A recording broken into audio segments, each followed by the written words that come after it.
for the career education sector. The government, through the Ministry of Education, the infrastructural development, the FSDE capitation, though we still appeal for more support. We are in a dire need of a multipurpose hall to cater for the CBC art and sports science pathways. Our perimeter wall, sir, to enhance our security. When you look across, you can see that we are in dire need of completion of perimeter fence. We may also need to expand our computer labs for effective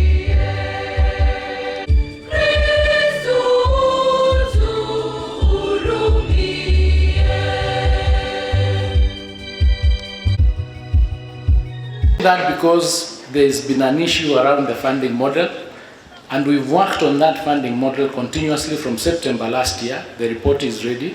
I think this week or next week you'll be doing public participation on it, on the issues of the appeals. You'll see some advertisement coming out. We are going to ensure that no student is left behind.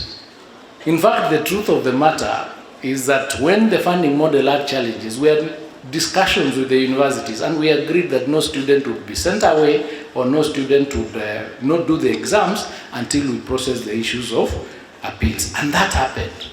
So just like you've done here in Maryhill, where all the students were able to remain in school, the students in universities will remain in school. And I've assured the 246,000 plus that we're going to work day and night to ensure that that model places the parents' income as close as possible to what they earn, so that we can ensure that the students who come from vulnerable backgrounds are supported fully by government, and those who are able to pay their fair share.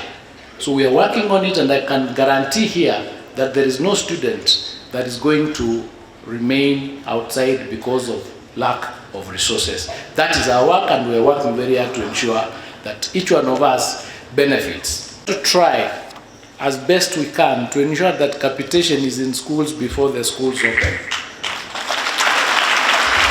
I know it's a big challenge, but we are doing something about it so that it is there. We are trying to work out a process of ring-fencing this budget for capitation so that our schools don't suffer.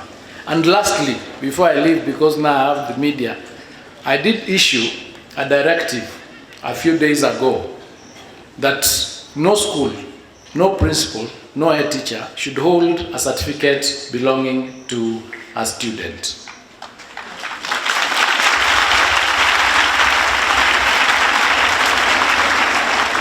Ladies and gentlemen, that directive is not idle. It is based on the law. It is based on Article 53, and there was a lawyer in the board.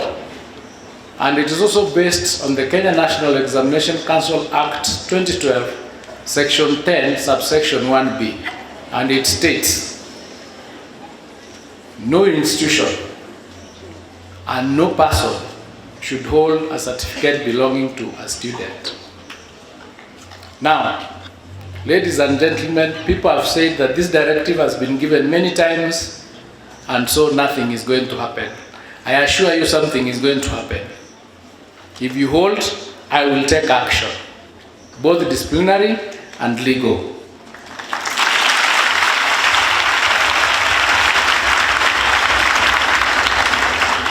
Disciplinary, the TSC know what they have to do, and I'm holding them to account. But on legal, when you look at the certificate you are holding in your office, it will be bearing the name of the student. You have no contract, you have no agreement with the student to pay school fees. The contract you have is with the parent.